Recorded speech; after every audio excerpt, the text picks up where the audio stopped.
Perfect. So, Mike, would you want to tell our audience about yourself, more about yourself, before we go on to our questions and answer questions?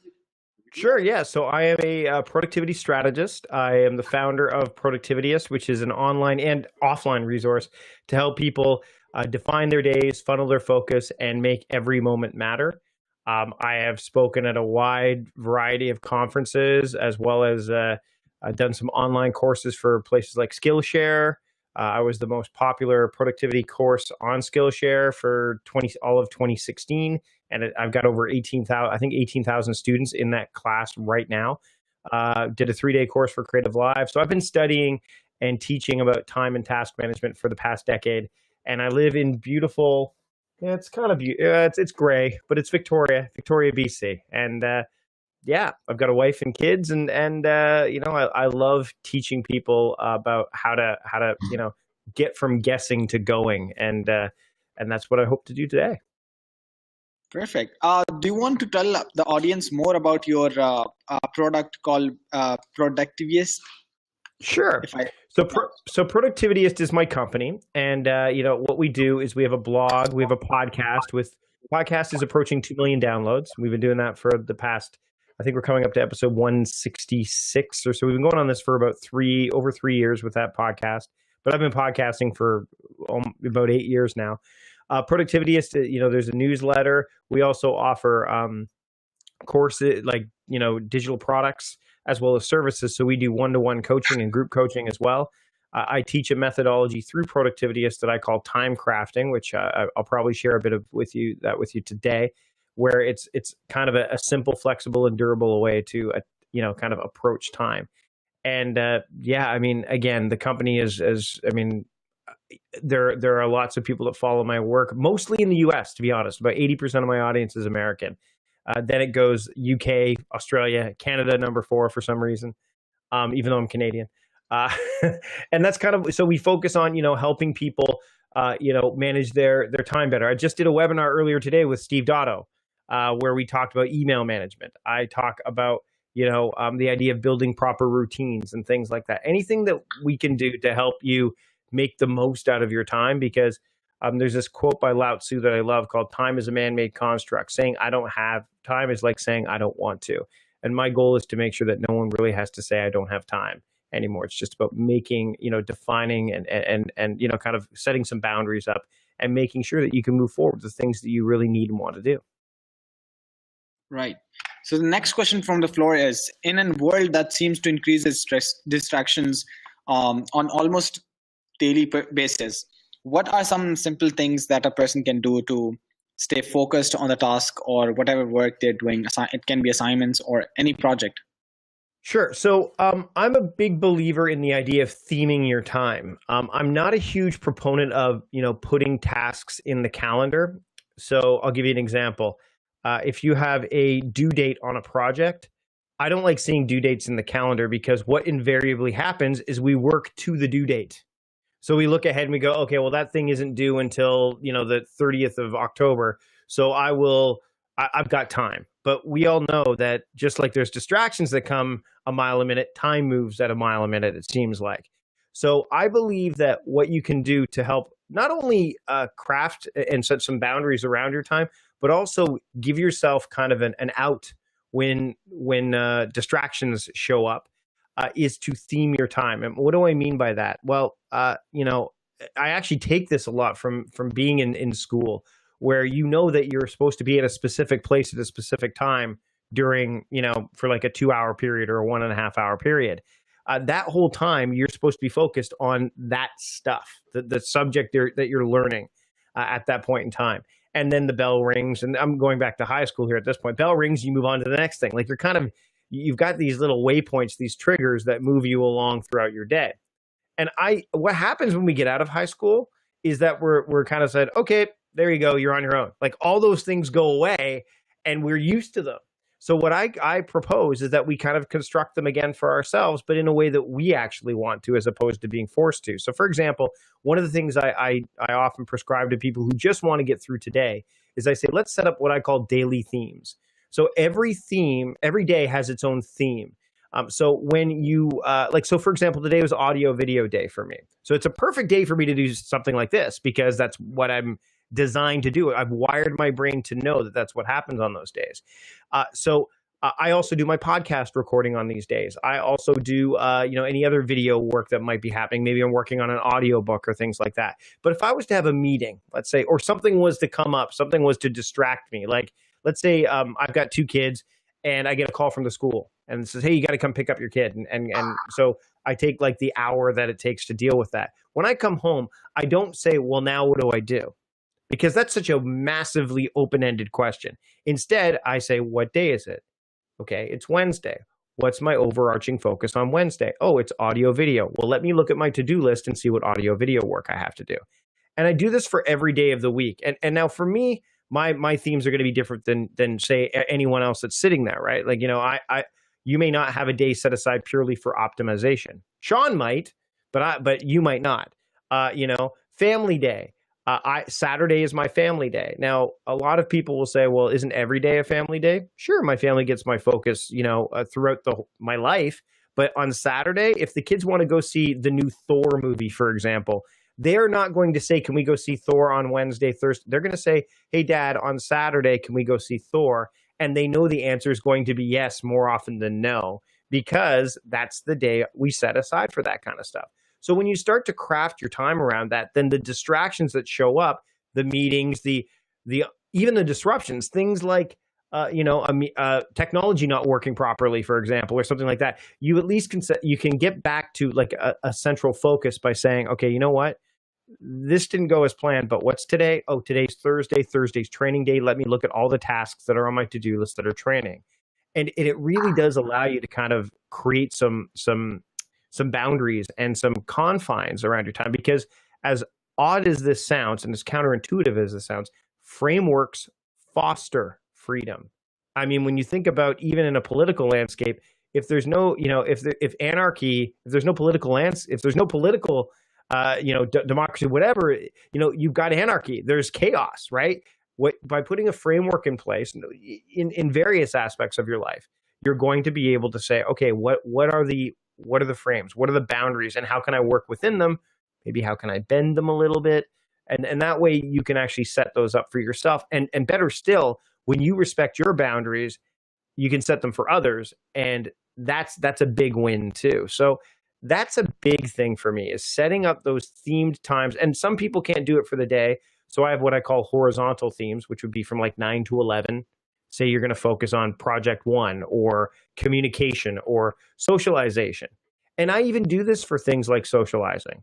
Like if I'm going to go out with friends, I'm not going to do that on, say, a Monday night, because Monday's optimization night. Is it really optimal for me to go out and have a few beers on a Monday night necessarily? I'm not really optimizing myself per se. Like I do create some rules around that kind of stuff. So you don't have to be as rigid with it as I am, but having those in place allows you to have some sense of understanding of where your time is going and how to better use it.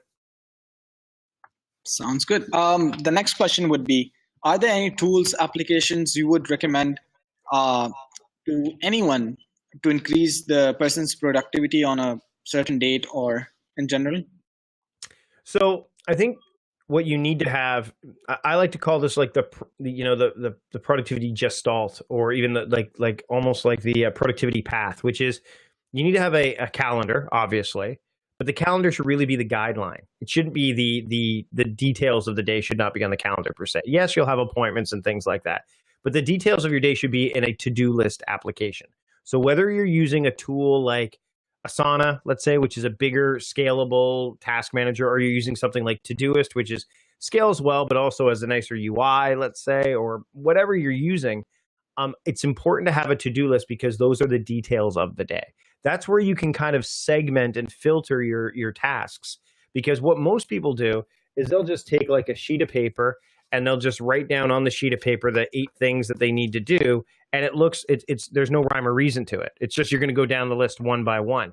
A really good task management application, and I know Steve talks about this stuff too, will allow you to filter and segment and, create some priority around the things you really want to do. So I think the calendar and the to-do list are key. And then having an email application that allows you to get things into your calendar and to your to-do list as frictionlessly as possible is also smart. So Gmail is great for that, because you can use, if you're using Gmail in Chrome, then you can have a Todoist extension and the Evernote extension, or again, Google and Calendar and Gmail talk to each other very well. Having those three kind of work together in tandem is really, really valuable, because there are certain things that email is good for. As a to-do list, it is not good for that, because it's everybody else's to-do list just as much as it is yours. Having a task list is great because it's your agenda. You can drive it. It's your missions. And then the calendar is your commitments, what you've said you're going to do, whether it's commitments to others or commitments to yourself. So, and yes, there are other calendar tools like BusyCal or Outlook or, Office 365 calendar. There's tons of tools out there, but I've always said, focus on the app within. Focus on, like, the best app is the one up here. When I wake up in the morning, I don't look at my calendar and say, what am I doing today? I say, oh, it's Wednesday. Wednesday's audio video. I don't know what audio video I'm going to do yet until I look at my to-do list, but at least I know I'm going to be doing that. And that there's power in that, right? There's a real power in that. Another app you might want to consider, and these are things you can throw on your phone, are any kind of morning routine app or a habit tracking app. Those are good too for your morning and evening routines, because routines are the bookends to your day. So if you have a morning routine and an evening routine, then no matter how weird your day goes, Sean, I'm sure today you'll enjoy having an evening routine as well as for all the tech issues that we've all had today. But having those to end your day means you have some certainty at the end of your day. So when you wrap up your day, you go, I'm going to go have a glass of wine or a beer or whatever. I'm going to write in a journal. Let's say how the day went. I'm going to set out my clothes for the next day. Let's say you do that. And then I'm going to brush my teeth, go to bed. Like, if you do that consistently, whether you're at home or on the road, that's how it's almost like a natural wind down routine. Same thing with the morning. So having a tool that can help you with that and track that is also not a bad idea, but it's not necessary. It can be something you add to the mix later. Perfect. I'll open the floor for the questions. Anybody got questions about productivity? Well, fine. We got one. We got one. Yay! Got one.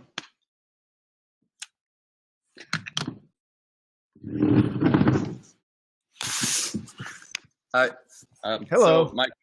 So basically what my question is I've ran into a situation a few times where if you have a task you have to deal with, sometimes you have to put down the phone and deal with it. For example, so when you get behind and you have a lot of people trying to get a hold of you, what's the best way to get the message across that you can't be in full communication without offending them because maybe you had some plans or whatever, but basically to keep in contact with that person and keep the relationship going. If you have, especially someone like you probably deal with a lot of people at once, you're networking all the time. So if you're busy to the point where you really can't give someone that time of day for 3 days, like if you have to deal with that on a regular basis, how do you do that transaction smoothly so you can continue with what you have to deal with?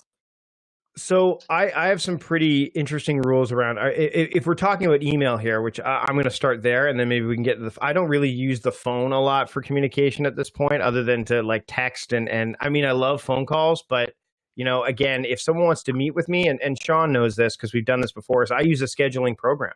I use a service called Acuity is what I use, but there's lots of them out there where if someone wants to book some time with me, it's really empowering when I can say, look, I don't want to do the email dance, the back and forth. Instead, here, click on this link and I'll give you a whole array of times you can choose from. And then you pick that time and then you have my attention during that entire time period. And so what happens there is, what's great is that you're giving them the ball and they look at your calendar and they see all these slots that you may have left open or may not have, but they'll see a bunch and they'll go, oh, this works for me, and they'll pick it. And it's as if you're being incredibly generous with your time. But behind the scenes, you've said, I don't do meetings on Fridays. I don't do meetings after, you've predetermined when in your calendar you're willing to have not just any meeting, but you could do it to specific types. You could say, okay, for podcast interviews, nobody can meet with me other than Wednesdays. And you know what's happened is I have people booking all the way until April of next year at this point. They just look for the next available date and they go. If people want to have lunch or dinner with me, I give them a link that says, hey, I totally want to do that. And when they get that, it goes on my calendar and they're going to get my overarching attention during that time period. I think that that's something that people should do more often, is kind of have those parameters set up in advance, because what happens is, if you get caught in that heat of the moment situation, you're more likely, if you're a people pleaser like me, to say, yeah, sure, I can help you with that, or yeah. And then all of a sudden you've said yeah to like 8 people all at once. That's not good. Having that set up in advance to say, you know what? Oh, I have a meeting with Sean at 5 o'clock on Thursday or whatever, from 5 to 6. He's who gets my attention during that time. And then when I come out of that, what's Thursday? It's training day. Okay, let me jump into back into that stuff. And you can also do this with social media and stuff. Maybe, again, this is where your to-do list can come in handy. Set aside some time to say, I'm going to go check social media direct messages. That's one task. I'm going to go post on Facebook, or post on social in general, publicly.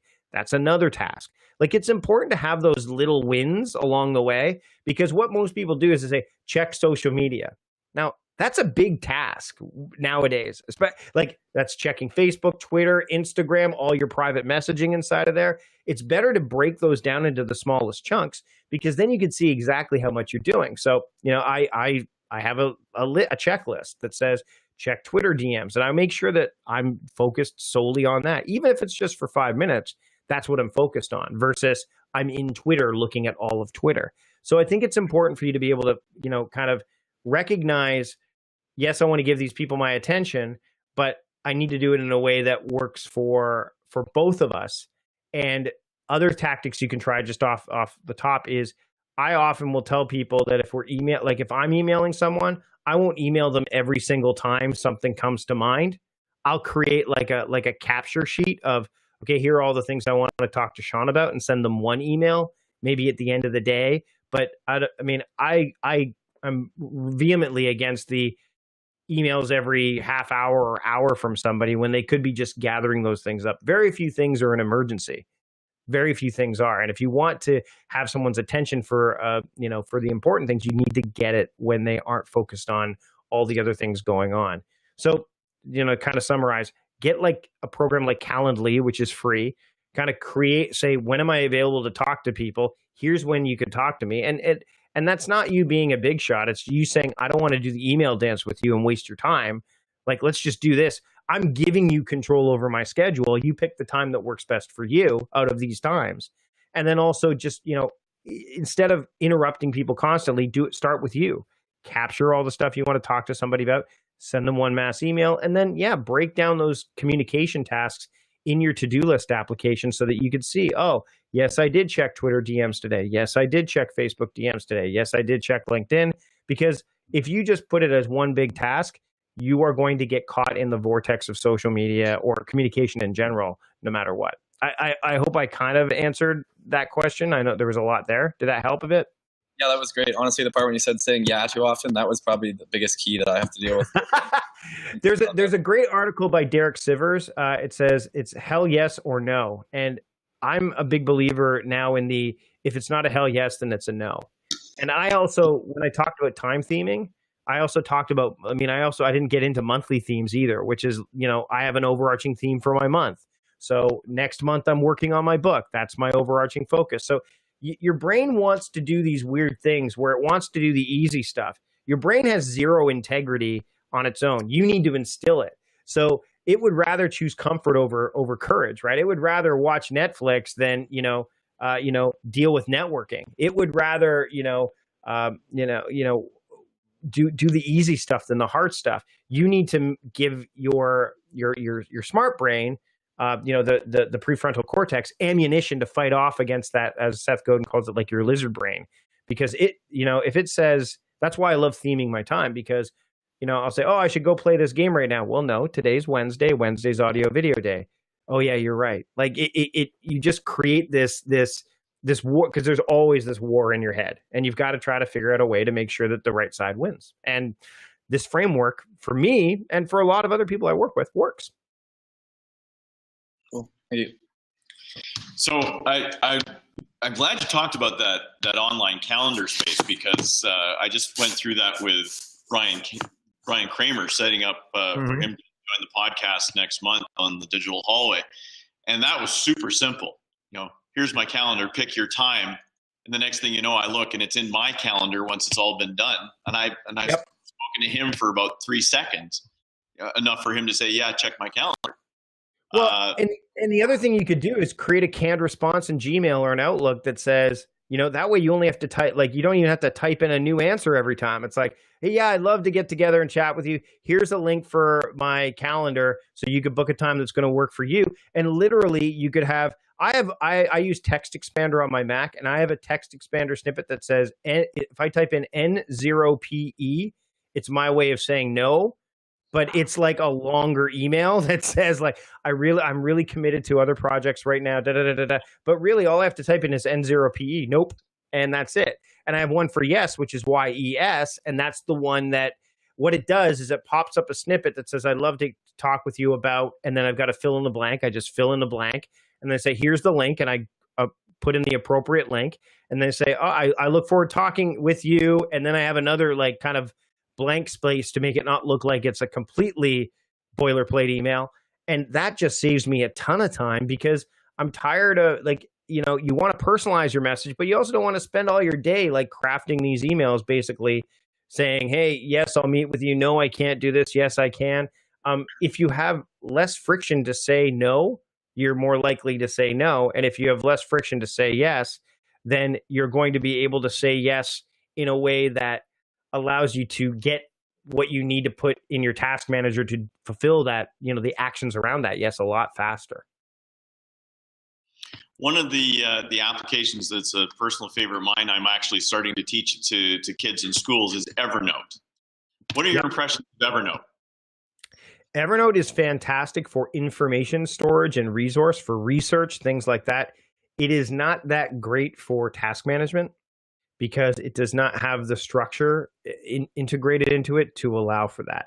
So you can't, like, I mean, you can have a checklist in there, but what I do is I have checklists in there, and they're linked to tasks in Todoist. So Todoist will say, hey, you know, if I'm going traveling, which I'm doing in a couple of weeks, make sure all of your stuff is packed for your trip. And it links to the Evernote note that has the checklist of all the things I'd have to pack. Otherwise, I'd have 50 tasks, 50 to-dos in Todoist. So, but I love Evernote for research. I love it for journaling. Actually, a lot of people that I teach and coach is I'll say, listen, journaling is a really important part of the whole productivity process, because if you want to be able to move forward, you need to be able to reflect on what you've done and see how you got to where you are. Did you veer off course? I kind of look at it as the Star Trek captain's log, right? You know, the captain's log always is, here's where we were, here's where we are now, and here's where we're going. And he wrote the captain, I mean, he or she wrote the captain's log, like sometimes twice, 2-3 times an episode, right? And so the journaling to me is really valuable. And a lot of people, unless they've taken Steve's course or know, you know, have spent a lot of time in Evernote, don't know what to use Evernote for. If you're one of those people out there right now that doesn't know how to use Evernote, make a journal, make a notebook for every, you could either make a notebook for every month of the year and put them all in one stack for your 2017 journal, and put a note in every single, you know, for every month you put a note in, and that's what you do. The great thing about Evernote, again, audio notes can go in there, images can go in there, PDFs can go in there. I really like Evernote, but you need, like with anything else, to be intentional with its use. And if you don't know how to use it, I mean, the worst thing is you get Evernote, and a lot of people have said, you know, I got Evernote, but it's not working. Well, really, is it not working, or are you not working with it? That's the problem with technology in a lot of ways, is that most people, you know, they get a tool like Evernote, they figure they're going to be more productive. Well, that's like saying, I bought the best golf clubs on the planet, so I'm going to be like Tiger Woods now. No, that's not the case. I mean, it takes time and training to get to that level. And that's with any, you know, productivity is a lifestyle. So it's going to be something you're going to consistently do, like fitness or healthy eating, or, you know, anything else that you want to master. So Evernote's a great tool. I would not use it for task management. For information and resource, absolutely. Anybody else got any questions? We're going to go over here first. Which question?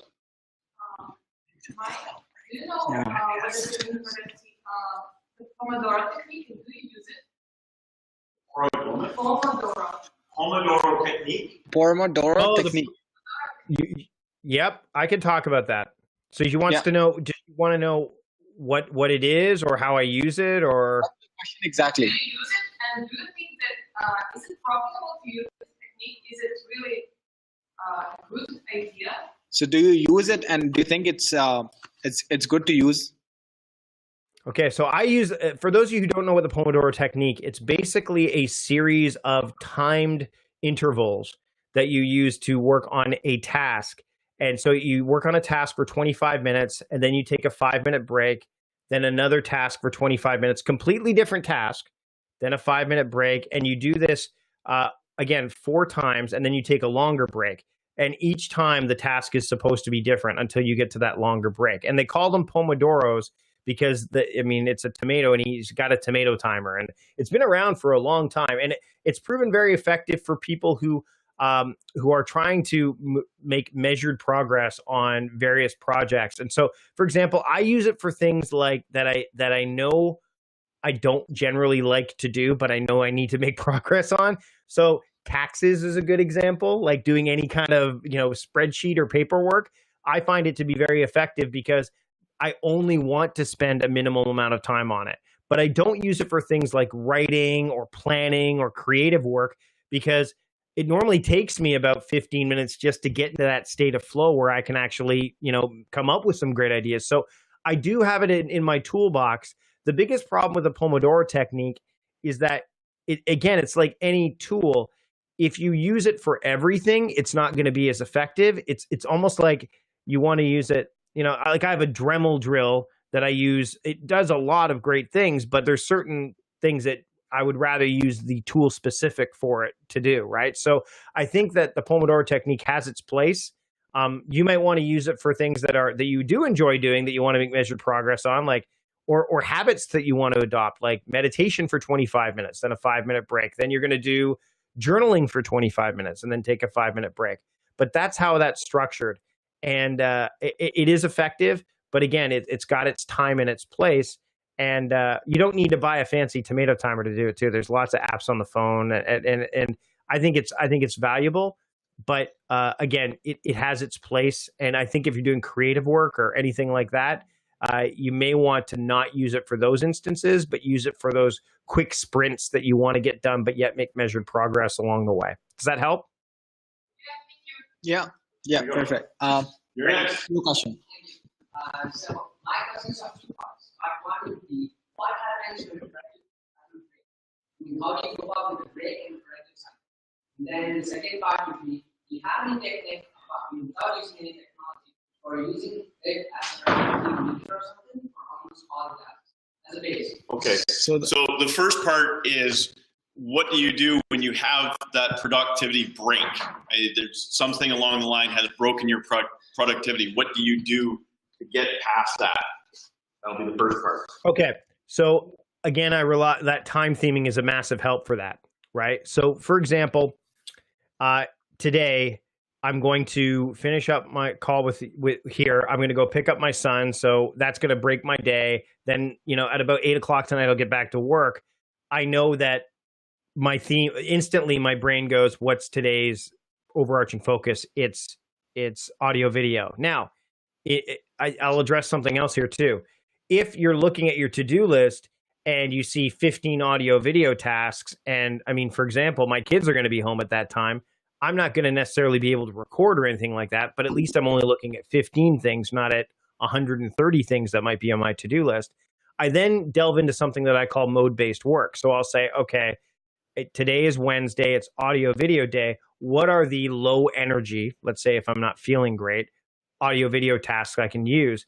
And what I use in my task app is I tag, that's how I know what each task type is I'll use the tags or the labels in these task apps to say, oh, here's some low energy tasks, here's some audio video tasks, let me see them together. Oh, I have 4 of them, let me work on those. Or if I want to look at, let's say that there are no low energy audio video tasks left. Let's just say there's not. I can't necessarily rely on that daily theme anymore, but I feel like I have low energy. Then I look at all of the tasks that I've tagged low energy. So I don't look at the tasks themselves initially. I look for what area like what mode or what theme they fall in, specifically what mode they fall into. Because often we end up doing things not by what we need to do, but what we feel like doing, or what we're like, and the categories of modes are either theme-based, resource-based. So I'm sitting at my desk right now. What can I do while I'm at my desk? Energy-based. I feel like crap. I'm going to use low energy. Oh, I feel great. I'm like riding high. Okay, let me use my high energy tasks. And you could use terms like brain dead or prime time, garbage time. It doesn't matter. Like whatever works for you. Activity-based. So, I'm going to go shopping. What are all the tasks I can do while I'm shopping? And you see all of them. And then time-based. Hey, I only have 5 minutes. Let me look at all the tasks I know that are going to take 5 minutes. So it's about drilling down to kind of, I give myself a bunch of little waypoints or triggers. So that way, when I do have that productivity break, if I feel like, you know what, there are no audio video tasks, then the primitive part of my brain doesn't go, well, I guess your day is done. Like, no, that's not how it works. I go, no, hold on a second. Well, how am I feeling? Oh, I feel like I need a pick-me-up. I feel low energy. Let me look at all the low energy tasks, and I can see all of those and then cherry pick with those. So that hopefully addresses some of what you asked there. So there was a second question as well. The second part is, do you have any techniques without using any technology? The one that you have in mind, use for all the tasks? Okay, so do you have any techniques that don't utilize technology to help get yourself organized and back on task? Sure. So what I use is when I'm actually capturing things like on paper, and I've got paper notebooks like crazy here. Like I use paper a lot. Paper is kind of like my gateway. And Sean, you've seen me. I have a paper notebook and a pen in every pocket. In fact, whenever I recycle my clothes for seasons, I make sure that there's a fresh pen and a fresh notebook in each one. And then what I'll do is when I get home, I'll take this notebook and just chuck it into my inbox. I don't necessarily need to process it right away. But what I do is when I capture things, and you can't really see it from here, but I'll see if I can. Yeah, it's going to be, the glare's too. Oh, there we go. So yeah, it's going to be hard to see. But I actually write 4 columns down on a notebook page. So I use M, A, P, and S. So when I'm capturing things, like things I'm trying to do, I write the action, which is the task, in the A column.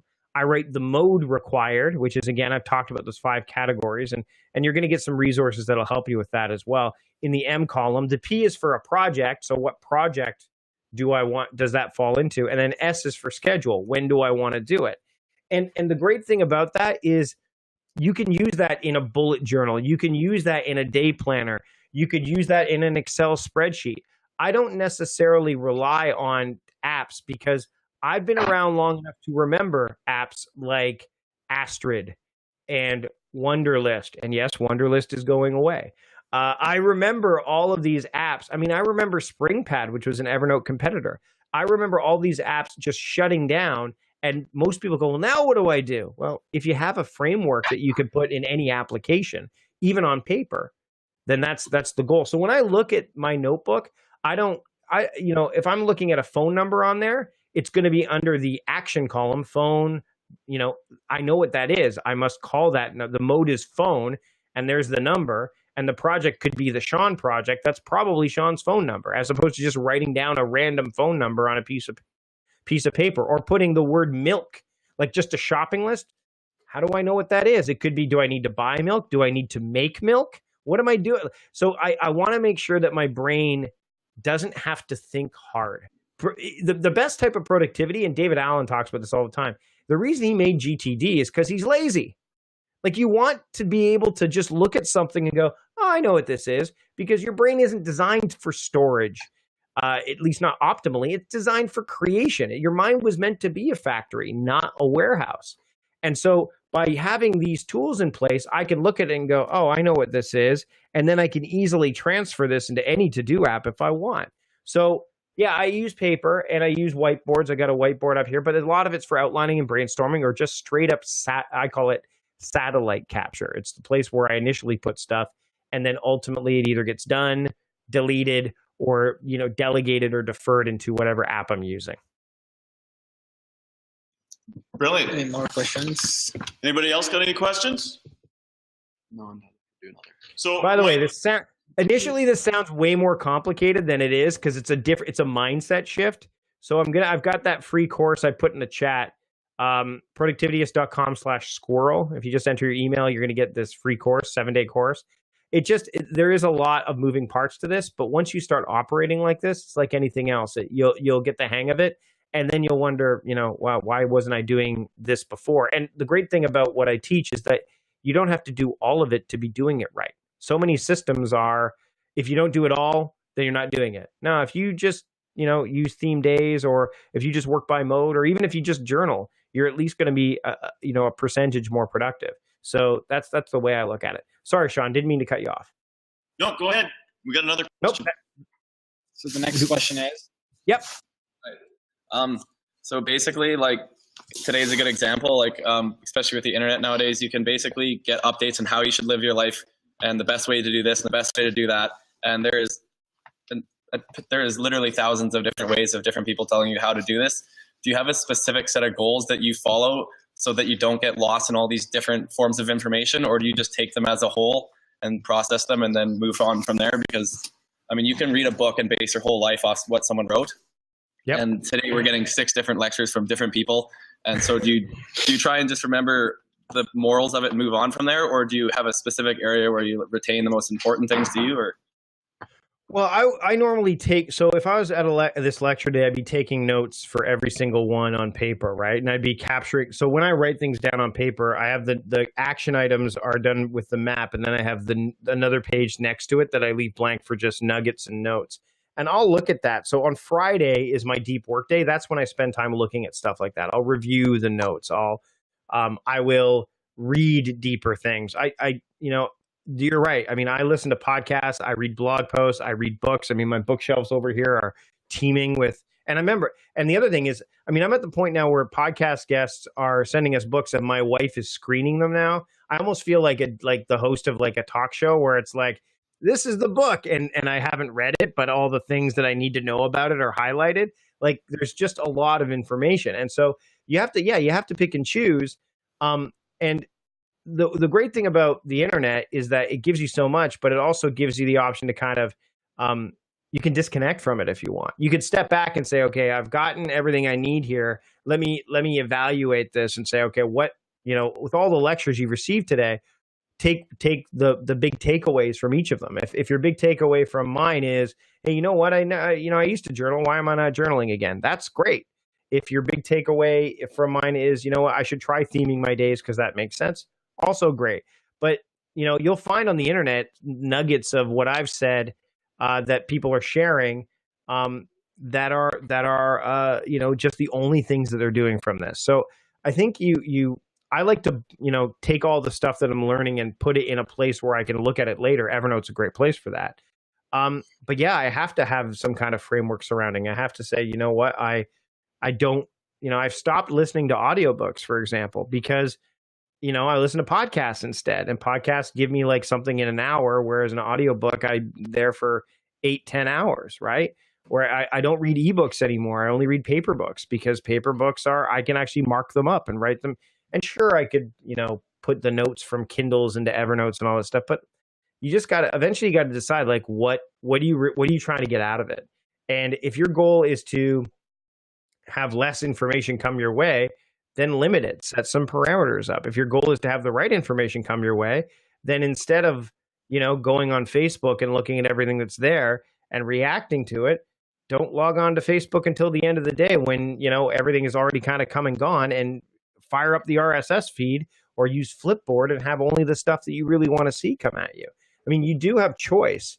It's just a matter of what you're choosing to chase. And again, the reason it took me, years, and this is still evolving, like time crafting is still evolving, but to develop this thing, because I wanted it to be simple enough that anybody could adopt it and use it with any technology. But I also wanted it so that people didn't feel like they were, I wanted it to feel human. I wanted it to be like, oh, I know what a mode is. I mean, airplane mode, that means I can't do these things on an airplane, but it also means you can do these things.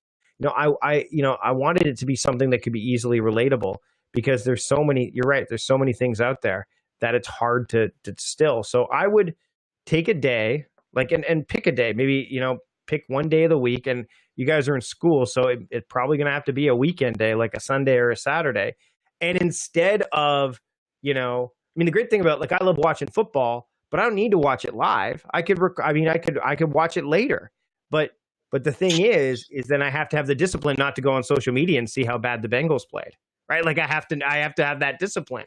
So it's about making those choices and saying, you know what, in the morning, I'm going to look at these notes that I learned about on Wednesday and make some conscious choices about applying some of this. And then I'm going to watch the Seahawks play, or then I'm going to, a Saturday night, then I'll go out on Saturday night. It's about, that whole cue routine reward that Charles Duhigg talks about in The Power of Habit, like building those in, having some routines around it. When you start to have some routines, they free you up to make better decisions because those routines are kind of ingrained, I mean, and the best routine you could start with, honestly, make your bed first thing in the morning. If you complete that off your to-do list first thing in the morning, you've already set the wheels in motion. So I definitely can appreciate that you're learning a lot of this stuff and you're learning stuff in regular studies and all that. And yeah, you have to find a way to distill it, but that means some things are going to have to give, and you just have to decide what you're going to choose to chase. It's funny that you mentioned the make your bed first thing in the morning. It's a military thing.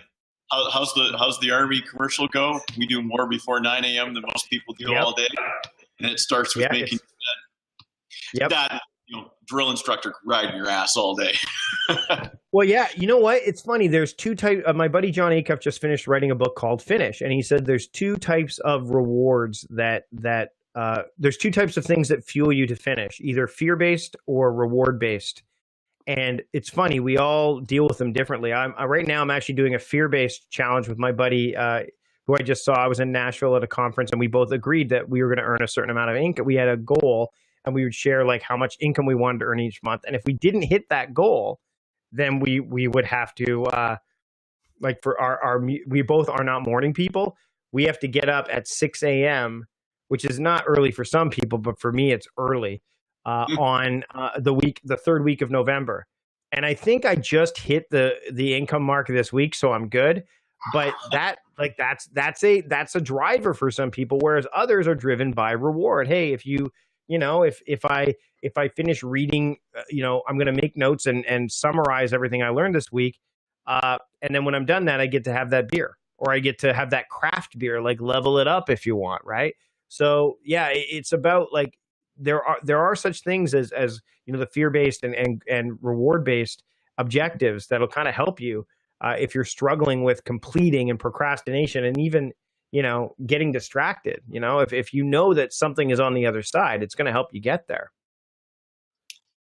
Well, Mike, I can't say enough except thank you for coming in today and helping us out and sharing your knowledge. I know that university students can certainly use as much help as they can on being productive. I know Anayat is already blinking away the fact that he had 2 midterms yesterday and managed to do this marathon today.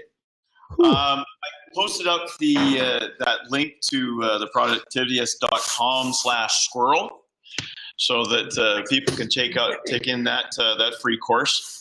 And they can find you at productivityist.com. Any place else? Yeah, I'm on Twitter at Mike Vardy and Instagram at Productivityist. And, of course, you can go to listen to the Productivityist podcast if you're interested. And everything is basically at a Productivityist. So, and I had a blast. I mean, this is a lot to take in during the course of a day, everybody. So kudos to you for that. And yeah, like don't try to compartmentalize it all in one day. Some of it's got to percolate, and the best of that stuff, the stuff that's going to matter to you the most, will rise to the top. And just make sure you take action on it. Well, words of wisdom. I know that Anayat and I have not burned the candle at both ends. We stuck a grenade in the middle of it and set it off. Thanks again for joining us, Mike, and we'll be in touch again soon. Thanks so much, everybody. Take care.